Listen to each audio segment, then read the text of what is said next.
하겠습니다. 네, 오늘 거룩 두 번째 시간으로 존재에 대해서 우리 창세기 말씀으로 함께 하나님의 말씀 나누겠습니다. 여러분 사람은 의미를 추구하는 존재입니다. 사람은 누구나 자신의 존재의 의미를 찾습니다. 늘 항상 사람이라면 존재의 의미, 그런 의미를 추구하는 존재라는 것이죠. 그래서 존재의 의미를 발견하지 못하고 살아가는 삶은 말 그대로 살아는 있어요. 숨은 쉬고 육체는 살아 있으나 죽은 자와 같습니다. 어떤 의미를 발견하지 못한 자의 삶의 특징이죠. 그런데 반면에 아무리 작고 보잘것없는 것이라 해도 자신의 존재의 의미를 둘 수 있는 작은 것 하나라도 갖고 있는, 그 의미를 두고 있는 사람의 삶은 그 상황이 아무리 힘들고 어렵다 할지라도 그 삶은 생명력이 있는, 생동감이 있는 삶을 살아갈 수밖에 없습니다. 여러분, 우리 사람이 동물과 다른 점이 무엇일까요? 우리가 여러 가지 데이터를 가지고서 알 수 있듯이 유전학적으로 보았을 때는 별 차이가 없이 보이죠. 네, 동물이나 사람이나. 그래서 이제 진화론이 주구장창 이제 주장하는 게 그런 거죠. 동물이나 사람이나 별다른 다를 게 없다라고 얘기하죠. 그러나 중요한 차이 중에 하나가 있습니다. 무엇이냐? 사람은 육체의 본능에 따라서 움직이는 존재가 아니라는 것입니다. 육체의 본능이 있죠. 그런데 육체의 본능에 지배당해서 그것으로 존재하는 사람이 아니다라는 거죠. 다시 말하면 의미를 추구하는 존재라는 것에 동물과 확연한 차이가 있다라는 것이죠. 여기에 중요한 차이를 우리가 둘 수 있습니다.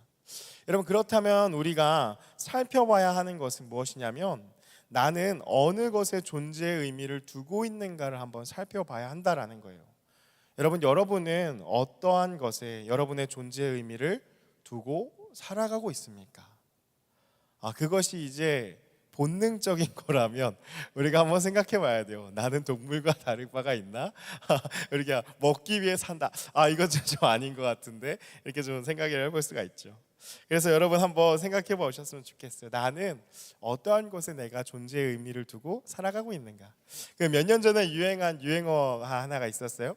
앳뱃이라는 단어 이렇게 유행했어요. 그래서 막 적용을 했는데 애교 빼면 시체라고 했죠. 존재의 의미를 두는 건 마치 그런 것과 같아요. 무엇이 없으면 아무것도 아닌 그러한 것이 존재의 의미를 둔다라는 거죠. 나는 이거 없으면 나는 그냥 죽은 자와 같아라고 생각할 수 있는 게 여러분이 좀 적용할 수 있는 내 삶의 존재의 의미를 내가 어디에 두고 있는가를 생각해 볼 수 있는 것 같아요. 그래서 내 삶에 무엇이 없다면 인생이 존재하는 의미가 없다고 생각되는가를 우리가 진지하게 한번 살펴봤으면 좋겠습니다. 여러분, 사람은요 끊임없이 자신의 존재의 의미를 발견하기 위해서 많은 것들의 의미를 두고 살아갑니다. 근데 문제는 무엇이냐면 우리가 의미를 부여하는 그 많은 것들이 영원하지 않은 것에 있다라는 거죠. 영원하지 않은 것에 우리는 존재의 의미를 두고 살아가고 있다라는 것입니다. 언젠간 없어질 것들에 우리는 기대고 있고 또한 우리 자신의 존재의 의미를 둔다라는 것이죠. 여러분, 그렇다면 우리는 무엇에 존재의 의미를 두어야 하는가? 성경은 그것을 어떻게 우리에게 말하고 있는가? 여러분, 성경에 나타난 수많은 인물들 안에 그 답이 있습니다. 그래서 여러분, 성경을 읽으실 때 특별히 어떠한 말씀 구절 중에 나한테 다가오는 단어나 이런 문장이나 이런 것도 묵상하시는 것도 되게 중요하고 필요한데, 성경의 인물들을 볼 때 그런 스토리들이 쭉 이어지잖아요. 깊게 들어가셔서 그 인물들이 어땠을까를 보셔야 돼요. 거기에 우리의 인생에 어떻게 살아가야 될지에 대한 지혜가 나오기 때문이죠. 그 안에 하나님의 일하심을 봐야 되고 우리의 삶에도 그대로 적용할 수 있게 된다라는 것입니다. 오늘 우리가 읽은 이 창세기 39장은 요셉의 이야기가 나타나는 장입니다. 여러분, 요셉의 삶은 어떠했을까? 우리가 잠깐 생각해 본다면 우리가 요셉 하면은 딱 떠오르는 수식어가 있죠. 꿈의 사람 요셉이라고 부르죠. 왜냐하면 그가 어렸을 때 꿈이 나중에 총리가 되어지고 그것이 실제로 일어나는 일이 되기 때문에 우리는 꿈의 사람 요셉이라고 이야기를 합니다. 꿈대로 이루어지기 때문에 참으로 그는 위대한 인생을 살았고, 또 따라서 우리도 하나님이 주신 꿈을 소중하게 여기면서 먼 훗날 그 꿈대로 나아가며 하나님께서 반드시 이루신다, 쨍하고 해뜰 날이 올 것이다 라는 그러한 교훈을 주는 이야기로 우리가 요셉을 바라보고 있을 때가 많다라는 것이죠. 여러분, 그러나 이 요셉의 이야기를 여러분 창세기 항상 연초에 결심하고 시작하는 부분이잖아요. 성경 읽기 하겠다. 그래서 창세기는 어느 정도 좀 이렇게 아시잖아요.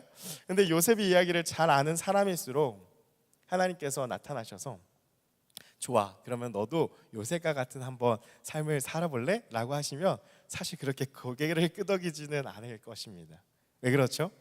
여러분, 요셉의 삶을 한번 생각해 본다면 요셉은 아버지의 품에 둘러싸여 형들을 고자질했던 고잘질쟁이였습니다.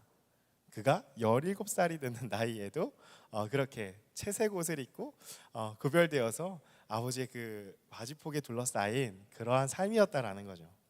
형들에게 미움을 받았고요. 그 형들에 의해서 노예로 팔려가게 됩니다.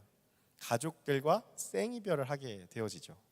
그리고 그 누구도 자신을 도와줄 수 있는 사람은 아무도 없는 그런 애굽 땅, 낯선 곳에 가고 노예로 살게 되죠. 노예의 신분은 언제 죽어도 무방한, 죽음이 늘 항상 그 앞에 있는 삶을 살아가게 되었다라는 것입니다. 그런 공포와 두려움, 그런 노예라는 비참한 삶을 살았던 것이 요셉입니다. 우리가 그런 과정을 딱 스킵하고 어렸을 때 꿈꾼 것이 나중에 총리가 되었대 라고만 생각한다면 너도 나도 요셉의 삶을 살겠다라고 하지만 사실 중간에 죽을 수도 있는 그 스토리가 생략되어 있다라는 것이죠. 여러분, 요셉의 삶은 진실로 삶의 의미를 다 잃어버릴 수 있는 그러한 삶이었다라는 것입니다. 삶의 모든 의미를 잃어버린 채 살아있으나 죽은 자와 같이 여겨지는 버려진 자로 살아가는 것이 너무나 정상이라고 생각될 정도의 삶이었지만, 오늘 우리가 읽은 이 한 구절의 한 문장이 그의 삶에 진정으로 삶의 의미를 가질 수 있는 결정적인 문장이 됩니다. 우리가 같이 함께 읽었던 말씀을 다시 한번 보시면요, 창세기 39장 23절 말씀에 우리가 주요하게 봐야 될 말씀 한 구절이 있습니다. 무엇이냐? 간수장은 그의 손에 맡긴 것을 무엇이든지 살펴보지 아니하였으니, 뭐라고 나오죠? 이는 여호와께서 요셉과 함께 하심이라. 그리고 나서 그가 또한 행하는 모든 일이 범사에 형통하게 하셨더라라고 하는 것을 볼 수가 있습니다. 여러분, 사실 우리가 성경을 읽을 때에 눈에 들어오는 먼저의 문장은 사실 후자죠. 그가 형통하게 되었더라. 이게 사실 우리의 눈에 먼저 들어옵니다. 그리고 앞의 문장을 잘 생각하지 않게 되어져요. 그런데 형통의 진정한 의미가 무엇이냐? 하나님이 요셉과 함께 하심이 그에게 형통이었다라는 것이죠. 여러분, 요셉의 형통함의 이야기의 핵심은 바로 이 한 문장에 있습니다. 여러분, 창세기 39장을 좀 더 넓게 봐야 되는데요, 창세기 39장은 특별히 요셉이 노예로 팔려가서 겪은 어려움들에 대해서 이야기를 하고 있지만, 근데 그 안에 그 두 가지의 이 구절이 그 전체를 나타내는 수미상관의 구조로 되어 있습니다. 그 창세기 39장 2절의 말씀을 보면은 어떻게 나와 있느냐? 2절 말씀 한번 띄워주시면요, 우리 같이 한번 읽어볼게요. 시작. 여호와께서 요셉과 함께 하심으로 그가 형통한 자가 되어 그의 주인 애굽 사람의 집에 있으니 하고서 이 39장이 시작되어지고, 그리고 39장의 마지막이 23절 우리가 읽은 대로 간수장은 그의 손에 맡긴 무엇이든지 살펴보지 아니하였으니 이는 여호와께서 요셉과 함께 하심으로, 여호와께서 함께 하셔서 요셉이 이렇게 되었다, 여호와께서 함께 하셔서 요셉이 그러한 삶을 살아갈 수 있었다라는 것을 수미상관으로 나타내는 그러한 이야기의 구조라는 거죠. 그래서 요셉의 삶의 핵심은 무엇이냐면 하나님이 함께 하신 것이 그의 삶의 핵심이다라는 것입니다. 여러분, 우리가 아는 그 꿈의 사람 요셉 이야기의 핵심은 하나님이 함께 하심, 요셉은 하나님이 함께 하시는 인생이었기 때문에 그가 형통할 수 있었다라는 것이죠. 그 형통의 본질도 그냥 세상에서 모든 일이 잘 풀려서 다 승승장구였다라는 것이 아니라 그의 인생에 하나님이 함께 하심 자체가 형통이라는 이 사실을 성경이 말하고 있는 것입니다. 여러분, 그렇다면 우리가 한번 이 인물을 깊게 봐야 된다 그랬잖아요. 이 안에서 한번 들어가 봅시다. 여러분, 요셉이요, 이러한 우여곡절의 삶의 의미를 다 잃어버릴 것 같은 노예로 팔려가고 막 그런 어려움을 당하는, 모함을 당하는, 옥에 갇히는 이러한 삶을 살아갈 때에 요셉 자체는 하나님의 함께 하심을 알았을까요? 몰랐을까요? 어떻게 생각돼요? 요셉이 하나님의 함께 하심을 알았을까요? 몰랐을까요? 여러분, 우리는 성경을 보면서요, 그냥 많은 인물들이 하나님하고 직접 이렇게 대화를 하잖아요. 여호와께서 나타나셔서 모세에게 이르시되, 아브라함에게 이르시되, 이러니까 그냥 당연히 요셉도 그렇게 하나님과 소통해서 알았겠지라고 우리가 피상적으로 이해할 수 있는데요. 여러분, 근데 요셉의 이야기를 잘 읽어보셔야 됩니다. 창세기 37장부터 이 요셉의 이야기가 나타나기 시작하거든요. 37장에서 뭐 채색옷 이야기 나오고 형들에게 미움받고 팔려가고 이러니까 쭉 이제 이어져요. 그리고 거의 이제 50장까지 그 뒤의 이야기는 요셉의 이야기로 쭉 흘러가는데요. 여러분, 이 창세기 37장부터 요셉의 이야기가 나타나는 부분들을 보면요, 한 가지 그 앞에서는 다 있었는데 없는 부분이 있어요. 무엇이냐면 하나님이 요셉에게 직접 나타나셔서 말씀하시는 부분이 나타나지 않습니다. 아브라함에게도 이삭에게도 야곱에게도 하나님이 나타나시거든요. 직접 말씀하세요. 근데 요셉의 이야기를 봤을 때 하나님이 직접 요셉에게 나타나셔서 요셉아 하시면서 말씀하시는 부분이 나타나지 않습니다. 그렇다면 이 요셉이 하나님의 함께 하심을 알았을까요? 몰랐을까요? 이제 조금씩 기울어지기 시작하죠. 처음에는 알았다라고 하지만 몰랐을 것 같은데? 라고 하는 생각이 좀 드시죠? 여러분, 다시 말하면 요셉은 어떻게 그의 인생에 하나님 함께 하심을 알고 경험하게 되었을까? 어떤 느낌이 있었을까? 감정이 있었을까? 어떤 사건이 있었을까? 우리가 성경에 기록되지 않은 알지 못하는 어떠한 일들이 있었을까? 아니라는 거예요. 무엇이냐면 여러분, 하나님이 요셉과 함께 하심은 하나님의 약속이었습니다. 일방적으로 하나님께서 맺으신 언약이었다라는 거죠. 여러분, 요셉은 바로 그 약속의 말씀을 의지한 것이었습니다. 그 약속의 말씀이 무엇인가? 바로 여러분, 요셉의 아버지 누구죠? 요셉의 아버지 야곱. 야곱의 아버지 누구죠? 이삭. 거꾸로 가는 거예요. 아까 말씀드렸던 거. 그럼 이삭의 아버지 아브라함. 그렇죠? 여러분, 하나님이 아브라함에게 하신 약속의 말씀이 있었다라는 거예요. 무엇이었죠? 창세기 12장에 내가 너를 큰 민족을 이루고 내게 너에게 복을 주어서 너가 복이 될지라, 복덩어리가 되게 할 거야 라고 하면서 하나님께서 아브라함에게 주실 자손으로 인해서 생육하고 번성하여 큰 민족을 이루어서 너를 열국의 아버지, 모든 민족의 아버지로 내가 세울 거야 라는 약속을 하셨다라는 거죠. 여러분, 근데 어떻게 말씀하시냐? 창세기 17장 2절 말씀인데요, 이렇게 이야기를 합니다. 함께 읽겠습니다. 시작. 내가 내 언약을 나와 너 사이에 두어 너를 크게 번성하게 하리라 하시니. 여러분, 그 아브라함이 계속 흔들리거든요. 그때마다 하나님이 나타나셔서 하시는 말씀인데, 그 중에 17장 2절 말씀 보면은 내가 나의 언약을 너 사이에 두었다라고 얘기하시죠. 하나님과 아브라함 사이에 무엇이 있죠? 언약이 있다라는 것이죠. 그럼 아브라함은 무엇을 볼 때마다, 언약을 볼 때마다 하나님을 떠오르고 기억할 수밖에 없다라는 것입니다. 마치 그 에덴 동산의 선악과와 같은 존재라는 것이죠. 그것도 하나님과의 약속이기 때문에. 여러분, 그래서 4절에는요, 17장 4절의 말씀 보면은 언약이 함께 있다라고 이렇게 표현하세요. 보라의 언약이 너와 함께 있으니. 그 언약이 누구죠? 하나님이시죠. 하나님이 너와 함께 하신다라는 것을 아브라함에게 말씀하십니다. 그런데 이 언약이 하나님과 아브라함 사이에만 유효한 언약이냐? 그렇지 않습니다. 17장 7절에 이렇게 말씀하시는데요, 우리 자막을 통해서 같이 한번 읽어보게요. 함께 읽겠습니다. 시작. 내가 내 언약을 나와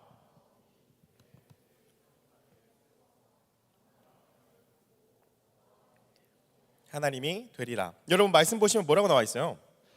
내가 내 언약을, 아브라함과 하나님께서 이 언약을 맺으시는데 어떻게 돼요? 너와 나와 너 및 내 대대 후손 사이에 그 언약을 세우겠다라고 말씀하시죠. 그리고 내 후손의 하나님이 되리라. 내가 너의 하나님이 된 것처럼 너의 후손에 너의 허리에서 나오는 자식들의 하나님이 똑같이 되어줄 거야. 다시 말하면 내가 너한테 한 약속 너의 자식들에게도 똑같이 지킬 거야 라고 하나님 말씀하시는 부분이다라는 거예요. 여러분, 그래서 그의 아들 이삭에게도, 그의 아들 야곱에게도, 그리고 그의 아들 요셉에게도 이 언약이 신실하게 지켜진 것입니다. 하나님은 지키시는 것이죠. 여러분, 이삭에게 어떻게 말씀하시는가? 창세기 26장 3절의 말씀에 보면 이렇게 표현되어 있어요.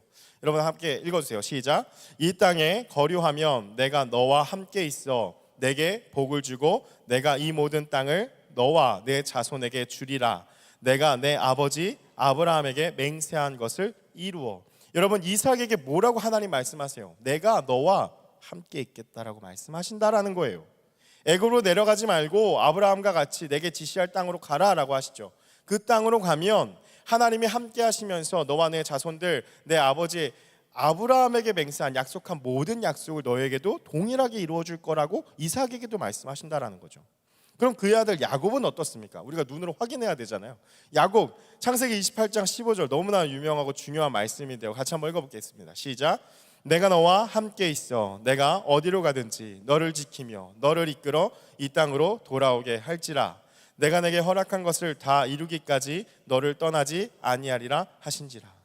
여러분, 형 에서의 그 미움을 피해서 도망하는 베델에서 하나님이 야곱을 만나주시면서 이렇게 약속하시는 거예요. 내가 너와 함께 있어.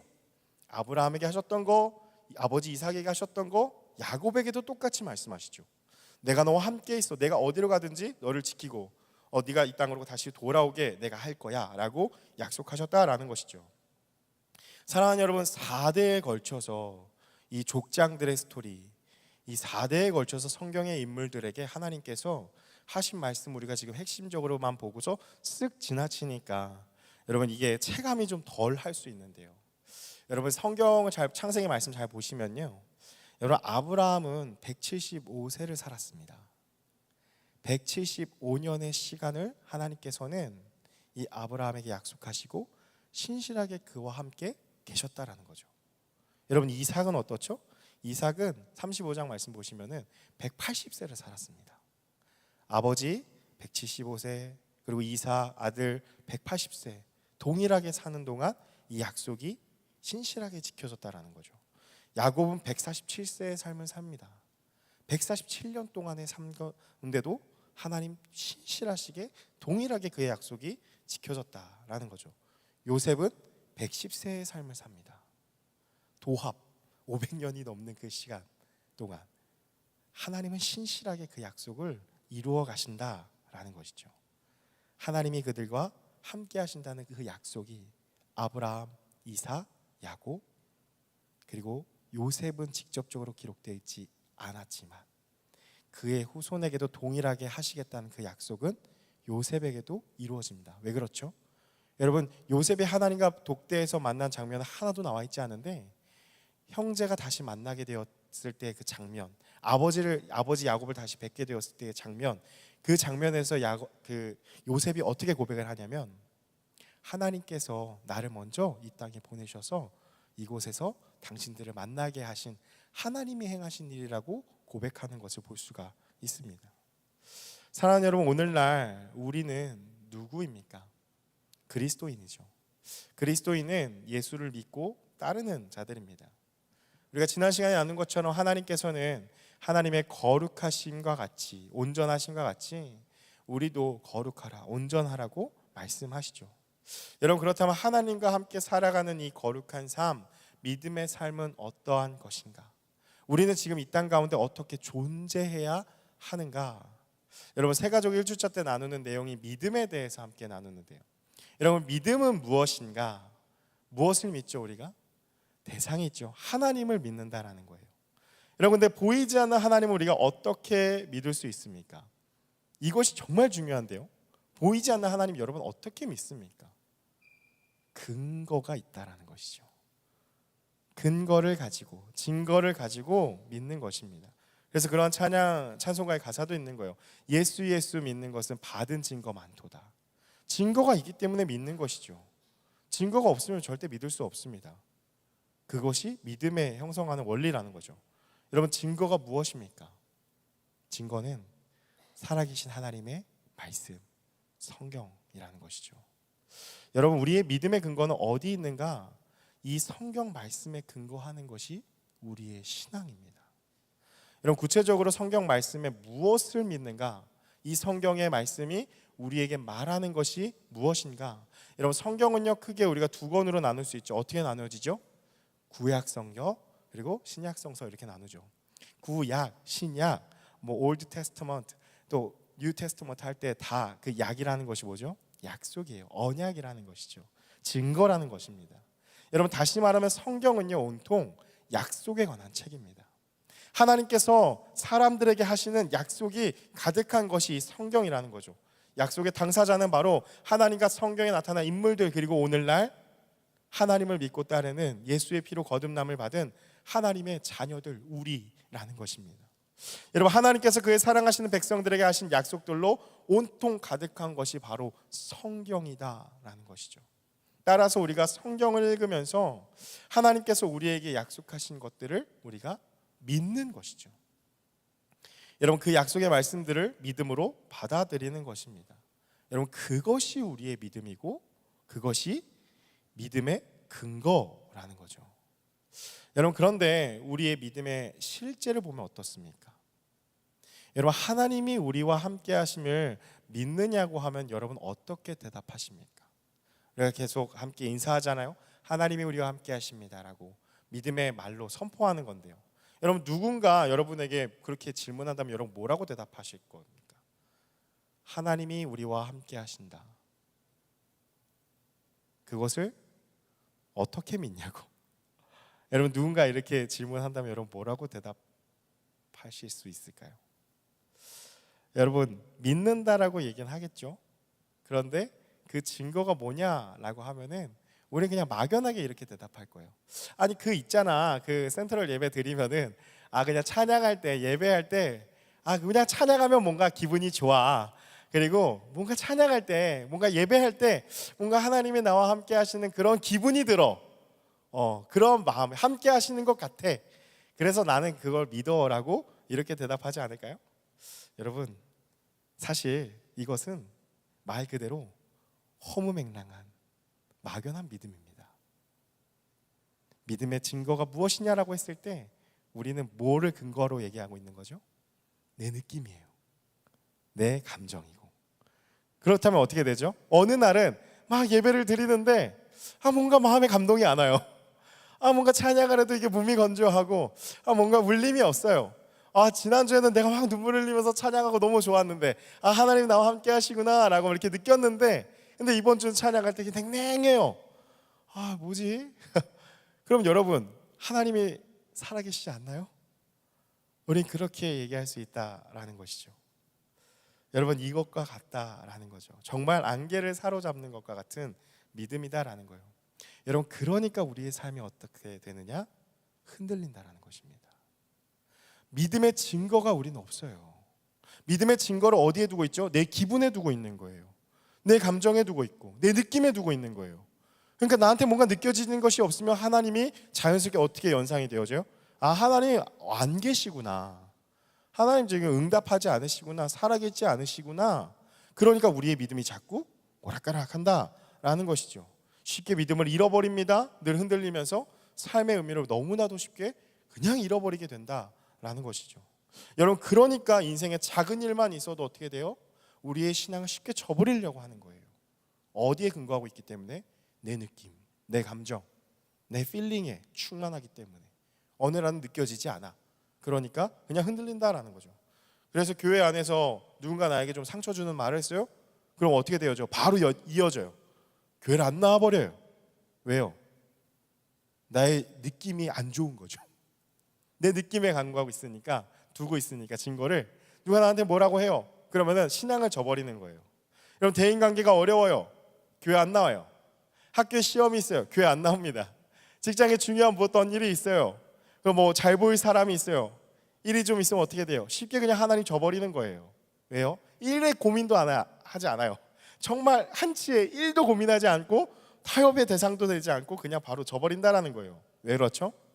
여러분의 믿음의 근거가 여러분에게 있기 때문입니다. 내 믿음의 근거가 나에게 있기 때문이에요.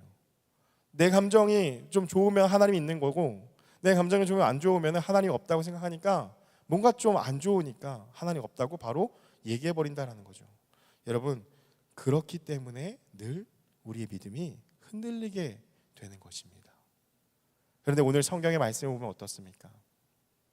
요셉을 우리가 이야기를 다시 한번 생각해 봤을 때 여러분, 요셉이 직접 하나님과 대화한 장면이 나타납니까? 나타나지 않습니다. 그러면 요셉이 그런 오해를 받고 또 형들에게 버림을 받고 아버지와 생이별을 하면서 애굽에 팔려가고 언제 죽을지 모르는 노예로 하루하루를 살아가면서 그러한 삶을 견디고 있을 때 삶의 의미를 다 잃어버릴 수 있는 그때 또 어떤 위기가 터지죠?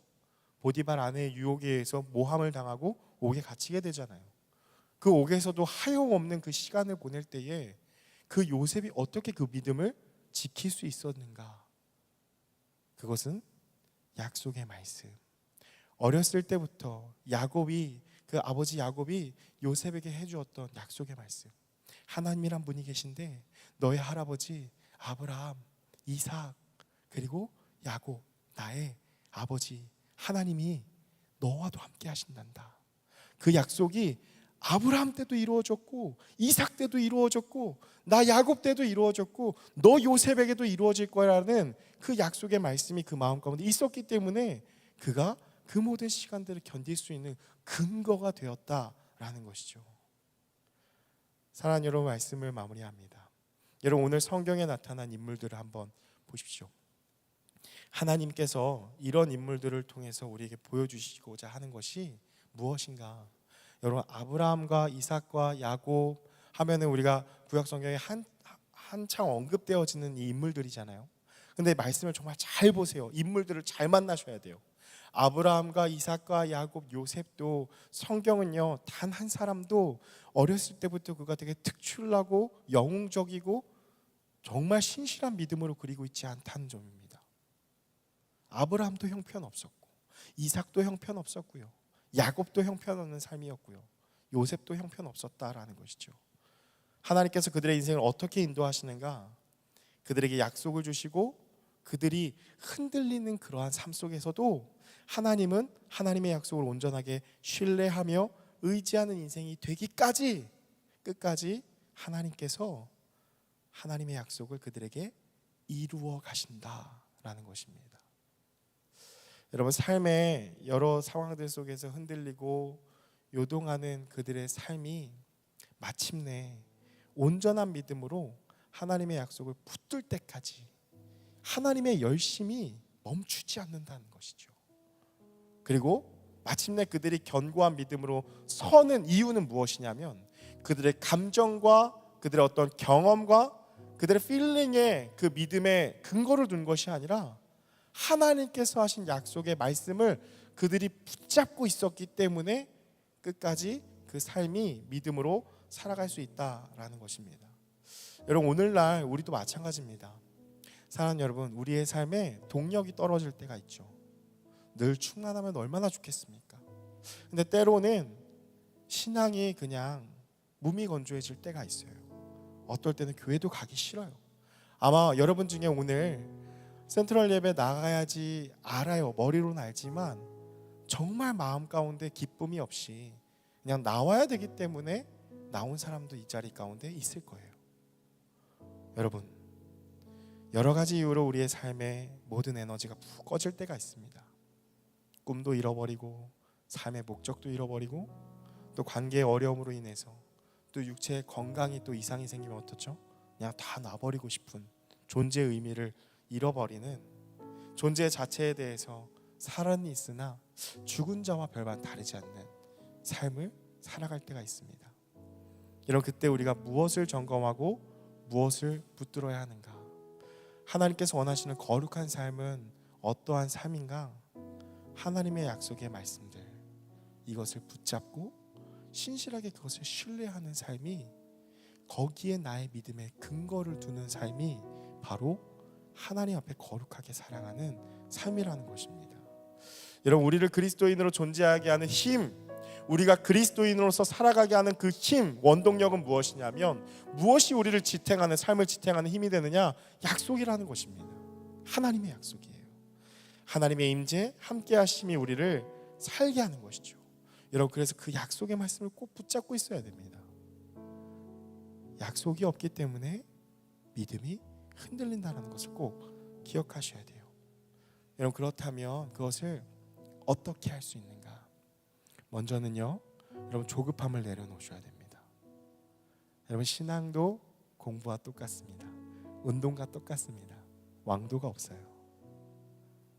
어떻게 하면 갑자기 확 내 신앙이 좋아질까? 그런 방법 없습니다. 왜 그렇죠? 신앙은 하나님과의 관계이기 때문이에요. 여러분, 갑자기 인격적으로 관계를 맺고 있는 사람이 갑자기 확 친해지고 갑자기 확 좋아질 일은 별로 없어요. 거의 불가능합니다. 그럴 때가 있지만 사실 돌아보면 깊지 않죠. 그 두터운 관계는 어떻게 되어지죠? 날마다의 삶을 공유하면서 서로가 소통하고 인격적인 교제를 할 때 두꺼워지는 거죠. 마찬가지로 하나님과의 관계인 이 신앙도 우리가 똑같다라는 거예요. 여러분, 매일 말씀을 꾸준히 읽으십시오. 하나님의 말씀 가운데 한 구절이라도, 한 단어라도 내 마음 가운데 오는, 내 마음 가운데 주시는 단어가 있으면 여러분, 그것을 붙잡으셔야 돼요. 그리고 깊이 묵상하면서 그것을 자꾸 되뇌이고 묵상하고 내 것으로 가져가셔야 한다는 거죠. 여러분, 그런 말씀들이 이 창세기부터 요한계시록까지 계속해서 하나하나의 말씀이 더 많을수록 그것이 어떻게 되죠? 관계를 이어주는 끈끈한 끈이 되는 거예요. 한 구절의 말씀만 우리가 붙잡고 있으니까 신앙이 흔들리죠. 근데 두 겹줄, 세 겹줄, 100겹줄로 인하여서 암송을 하고 하나님 앞에 고백하고 받았던 말씀들, 약속의 말씀들이 우리를 붙잡고 있으면 어떻게 되죠? 절대 끊어지지 않는 거예요. 삶이 흔들리지 않습니다. 그런 삶은 요동하지 않는다라는 것이죠. 여러분, 꼭 기억하십시오. 왜 내 삶이 흔들릴까? 왜 내 삶에 늘 항상 신앙이 있는 것 같고 하다가 또 없는 것 같고 왜 이렇게 자꾸 흔들릴까? 원인은 한 가지예요. 말씀이 없어요. 하나님께 받은 말씀이 우리 가운데 있어야지, 약속이 있어야지 그게 나를 붙잡아주고 흔들리지 않는다라는 것이죠. 여러분, 그 말씀을 붙드는 자는 결코 삶의 의미를 잃어버리지 않습니다. 그 존재는 결코 무너지지 않습니다. 왜냐하면 여러분, 우리가 말씀 붙잡고 있기 때문이에요? 아니에요. 우리가 말씀 붙잡는 것처럼 처음에 시작되어지는데 나중에 돌이켜보면 그 말씀이 나를 붙잡고 있어요.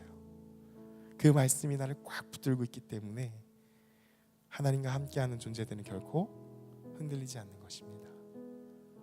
우리 시편의 말씀 한 구절 함께 보면서 함께 기도하기 원하는데요. 시편 16편 8절 말씀이 이렇게 고백을 합니다. 같이 한번 읽어볼게요. 시작.